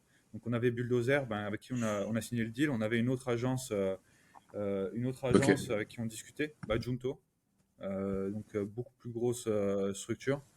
Et le truc, c'est que ce qui s'est passé, c'est que, en fait, nous, on a ultra processisé. On avait fait un ok, travail de process qui était très, très, très, très avancé. D'ailleurs, c'est une grosse partie de ce qu'on a revendu en termes de valorisation. Et en fait, Bulldozer, vu qu'ils étaient plus dans le mode collectif dès le début que dans le modèle agence, ils avaient une niche de talent qui était plus intéressante. Par contre, au niveau process, euh, on était vraiment beaucoup plus loin au niveau process. Et du coup, ben, eux, ils allaient pouvoir intégrer ça puisqu'ils faisaient les mêmes missions, en fait. Ils faisaient la même chose. Eux, ils se sont offerts la clientèle internationale, le fonds de commerce avec tous les deals et le chiffre d'affaires embarqué et tout le système oui, parce qu'on en parlait opérationnel hors ultra antenne, processisé. tu avais une structure qui n'était pas française, donc c'était pas forcément une vente classique de part ou quoi que ce soit. Donc tu dis, ok, ce qu'ils ont acheté, c'est ça. C'est intéressant de voir que le côté système, c'est ça qui a bien plu. Je pense qu'aujourd'hui, des boîtes bien organisées, bien productisées, qui sont en gros qui gèrent leur vie Ouais. sur Notion et sur Airtable, c'est un peu l'objectif, mais il n'y en a pas beaucoup qui en sont à ce niveau-là. Et au niveau acquisition client, sachant que tu étais quand même une personnalité importante, qu'est-ce qu'ils ont racheté à ce niveau-là? Est-ce qu'il y avait un peu un deal flow qui venait sans toi ou comment vous étiez organisé au niveau prospection? Non, le deal Ouais, flow de ok, ils n'avaient pas besoin Bulldozer, de il ça. est énorme hein, déjà. Euh, quand tu arrives quand tu à ce niveau d'exposition, alors enfin, ils font de l'acquisition également, etc. Mais nous, on leur a pas du tout vendu ça. Eux, ils sont vraiment sur une réalité, tu vois, comment est-ce que C'est tu génial, ils fais sont dans une position de force l'exposition. quand même parce que quand tu es dans le monde du M&A, des agences, quand même la question qui revient tout le temps, c'est comment vous faites pour acquérir vos clients? La réponse est toujours, bah, franchement, ça dépend beaucoup trop du fondateur. Et c'est quand même ce que la plupart des gens cherchent à racheter. Donc c'est vrai que Bulldozer, eux, ils ont cette chance d'être dans cette position où c'est un peu l'inverse. Ils ont créé leur audience et Ouais. ils ont besoin de scaler l'opérationnel, trouver des talents. Et c'est quand même un paradigme un peu, je pense, plus facile.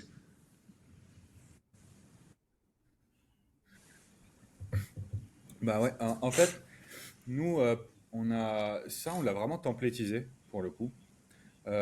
Tu vois, Pierre, il a commencé, il postait pas sur LinkedIn. Et en fait, nous, on a un playbook de social selling sur comment est-ce que tu crées du contenu, comment est-ce que tu interagis avec le contenu et comment est-ce qu'après tu vas démarcher les gens pour créer de la relation et après potentiellement proposer des services. Et on l'a super templétisé. Tu vois, Pierre, quand il a commencé, bah, il a percé sur LinkedIn en rien de temps, en fait. Bon, il a carrément été beaucoup plus loin dans le game. Et lui, il en a carrément fait une formation. Tu vois, il en a fait une formation où il explique tous les grands piliers de la création de contenu et du social selling. Et ouais, on l'avait vraiment templétisé. Mais le truc, c'est que Ouais, Bulldozer, il gère déjà c'est ce ça, que hein. j'allais dire. Ils ont déjà des bons talents et des bonnes skills à ce niveau-là. Ok, donc t'as vendu pour faire autre chose. Tu dis que c'était pas un sacrifice, justement, c'était peut-être une liberté. Ça y est, tu te retrouves. Enfin, tu te retrouves comment? Qu'est-ce qui se passe? Ouais, je suis trop content. Bah écoute, je suis passé de 115 kilos à 90 kilos.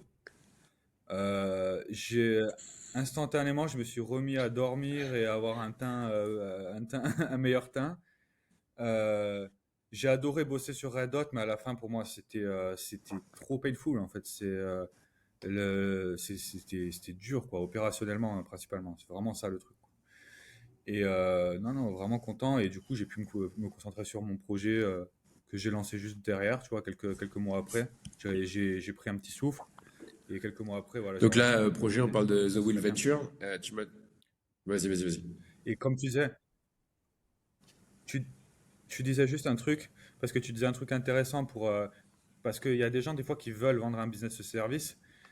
Et en fait, moi, c'est pour ça que j'invite les gens à faire des trucs très spécifiques et très processisés. Parce qu'en fait, quand tu veux vendre un business de service, bah, le fait que ce soit ultra processisé, ça fait que toi, tu n'as pas besoin de prendre un lock-in de 5 ans dans la boîte et de rester parce que sans toi, ça marche pas, quoi.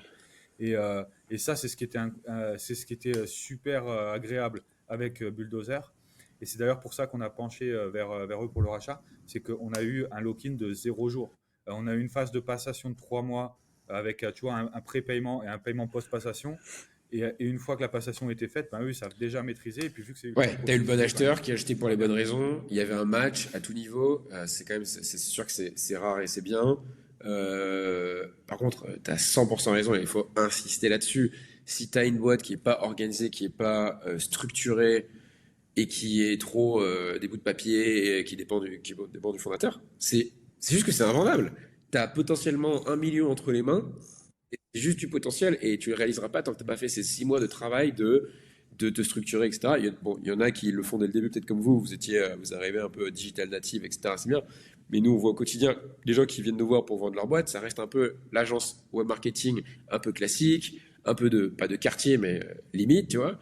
Et il y a cet énorme travail à faire. Et justement, c'est génial parce que sinon, si personne les aide ou leur explique pas ça, ou les force pas à se processiser, s'organiser, se structurer, malheureusement, elles pourront pas se vendre. Et du coup, c'est bien qu'il y ait des gens comme vous enfin, voilà, qui peut-être créé ce modèle.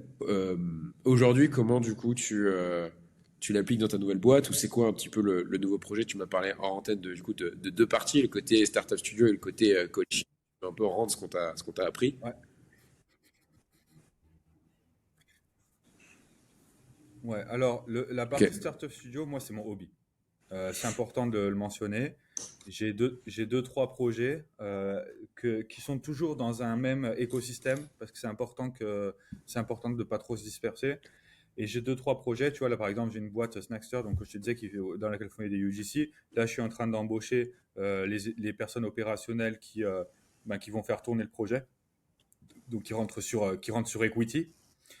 Et donc, sur ce projet-là, moi, ce que je fais, c'est que je crée en fait, j'utilise soit la marketplace, soit l'IA générative pour créer des projets un peu dans le marketing, tu vois, le MarTech, quoi. En gros, comment est-ce que tu fais des plateformes, Ok. des SaaS qui aident le marketing. Donc, j'ai fait Snackter. J'ai fait un autre truc qui s'appelle Launcher, qui permet aux gens, tu vois, de faire des campagnes dans plusieurs langues. Tu vois, automatiquement, genre en 6 secondes, tu fais tes social ads, tu fais tes campagnes de cold emailing, tu as juste besoin de copier-coller ta landing page dans l'outil et genre ça te sort ton matériel. Donc tu as ça et ça je l'intègre en fait dans mon vrai projet Ok. qui est de la formation. Donc en gros, j'ai un programme de formation pour les gens soit qui partent de zéro, soit les gens qui sont à 10, 15 4 CA par mois en freelance de service. Et là-dessus, on apprend vraiment le A à Z de comment est-ce qu'on se lance dans l'entrepreneuriat, comment est-ce qu'on lance un business d'agence en utilisant justement l'IA générative et notamment le tool que j'ai créé pour tu vois, streamliner la production. Et comme ça, au lieu d'avoir embauché 5 personnes, juste tu as, un tool qui est offert pendant Ok. 6 Donc mois, c'est puis pour le après moment, c'est 50 c'est balles par mois. Donc l'idée, c'est ça, c'est tu, ton tu, stack. tu, Après, tu, tu apprends à faire ce que tu as fait, mais en apprenant de tes erreurs et dire ouais, comment on fait aussi peut-être ça sans faire sans burn-out ou sans arriver à une étape où tu as juste envie d'arrêter, quoi. L'idée, c'est ça, c'est de construire avec la technologie qui existe aujourd'hui pour que ce soit plus agréable. ouais. Ouais, puis j'apprends pas aux gens à aller à 1 million par an. Ça, de toute façon, c'est réaliste. Tu vois, tu t'amènes pas les gens de 0 à 1 million avec une formation. Ils ont besoin d'y aller tout seuls, avec à la limite du coaching de haut niveau. Mais ouais, l'idée, c'est vraiment de A à Z, comment est-ce qu'on lance un business, comment est-ce qu'on identifie et qu'on choisit un service proprement, comment on comprend les interactions entre le business et le marketing, comment est-ce qu'on fait du category design. Donc justement, ce truc de designer une offre et un système opérationnel autour d'une problématique donnée pour être ultra verticalisé, non seulement en type de clientèle, mais aussi en process. Et que du coup, tu vois, ça te permet de faire ta production de manière beaucoup plus simple et d'avoir une offre qui est beaucoup plus percutante et facile à vendre. Et après, comment tu fais de la prospection, comment tu gères tes T'as équipes de la vente et partie comment tu fais ta production avec l'IA. Et avec catégorie Influence design, j'ai Mode, l'impression que c'est vraiment ta force. En tout cas, c'est ce que je remarque sur ce call qui est différent, qui est hyper intéressant. Donc, je pense que ça doit être hyper intéressant dans la production. Moi qui viens du SEO, j'ai un peu l'impression que c'est l'équivalent de la recherche de niche. ouais. Alors, c'est un peu plus profond que ça, dans la mesure où, en fait, la recherche de niche fait partie du category design. Tu dois adresser une niche. En fait, l'idée, c'est que tu puisses construire un Ok, système opérationnel duplicable. Et que ton service ce soit un système et que ce soit pas seulement un service isolé. Donc, tu as une logique, tu vois, tu as une logique processisée qui est un ensemble d'étapes nécessaires à la résolution du problème que tu as identifié. Et là-dessus, ben, tu builds ton ok. système opérationnel. Et donc, ça, effectivement, tu as besoin de nicher, c'est super important. Et comme ça, quand tu as un nouveau client, bah, tu Ouais, peux limite et copier-coller. non, mais on est d'accord, quand on dit recherche de niche, ça veut dire recherche d'un marché, peut-être un océan bleu en termes de trouver une solution à un problème, et du coup, tu dois trouver ce problème, tu dois trouver le bon client. Je sais pas si tu as un feedback là-dessus, mais personnellement, au cours de ma carrière, j'ai eu beaucoup de fois cette analyse de, en fait, la qualité de ta vie ou de ton business ou de ta rentabilité va vraiment dépendre des clients que tu as en face de toi. Donc, prendre le temps de dire à qui je m'adresse et est-ce que c'est quelqu'un qui va vraiment pouvoir bien me payer par rapport aux skills que j'ai. Ouais, totalement. Ça, c'est indispensable. Ok, pour conclure sur le, C'est indispensable. T'as, t'as pas le envie d'être lead. le lead Ouais, voilà, opérationnel. non, mais c'est ça. Et j'imagine que t'en parles dans la formation. Aujourd'hui, ça se présente sous quel format si quelqu'un veut te rejoindre? Alors, c'est en anglais. Donc, si ça se reste qu'aux personnes qui sont capables de comprendre l'anglais. Donc, en gros, tu as quatre grands piliers. Tu as de la vidéo, de la formation vidéo, où tu as tous les concepts théoriques et l'application. Donc, je construis une agence en live pour appliquer la théorie. C'est un truc vraiment pratico-pratique pour être capable de se projeter et tu vois, d'aller step by step.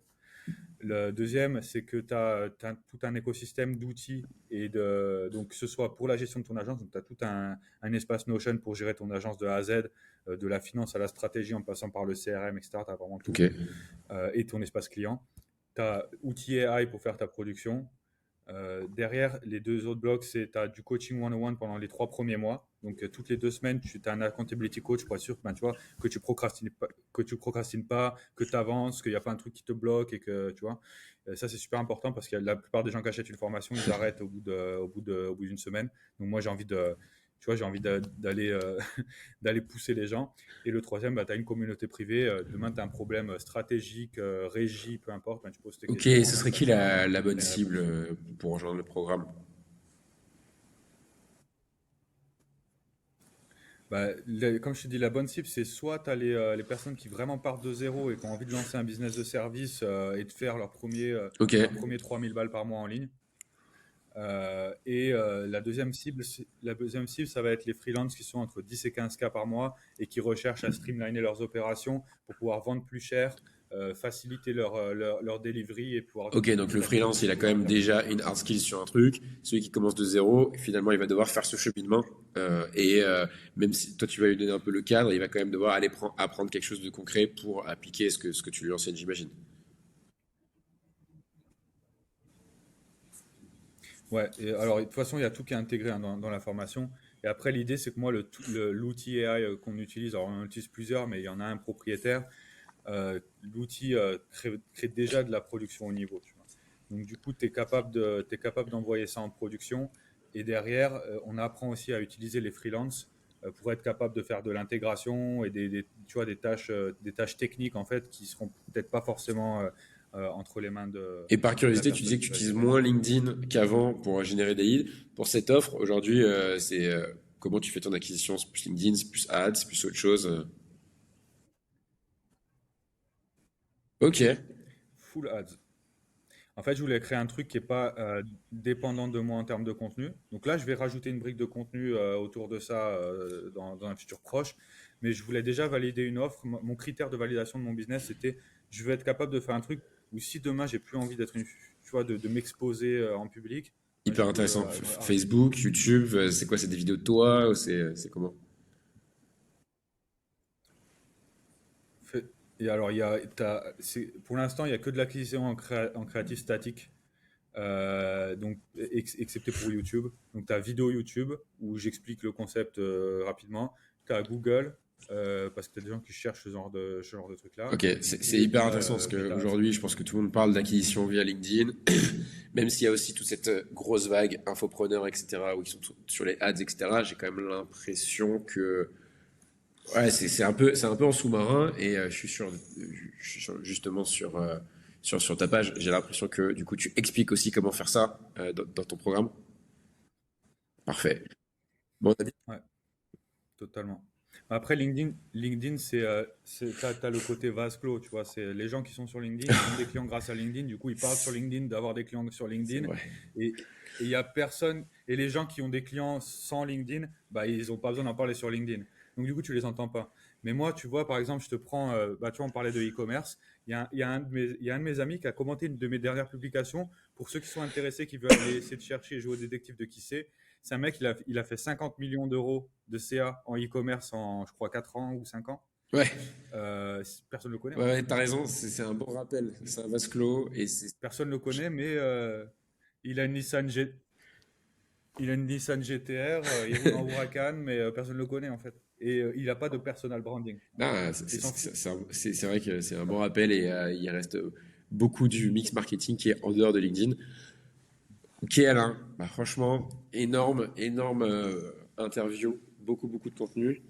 En même temps, tu as une vie passionnante, tu as des projets intéressants. Je pense qu'on aura beaucoup de learnings qui vont pouvoir servir à beaucoup de monde. Tu disais que voilà, t'aimes bien les gens, c'est comme ça que tu as fait ton réseau. Je pense qu'aujourd'hui, tu as beaucoup donné, et ça va à beaucoup de monde.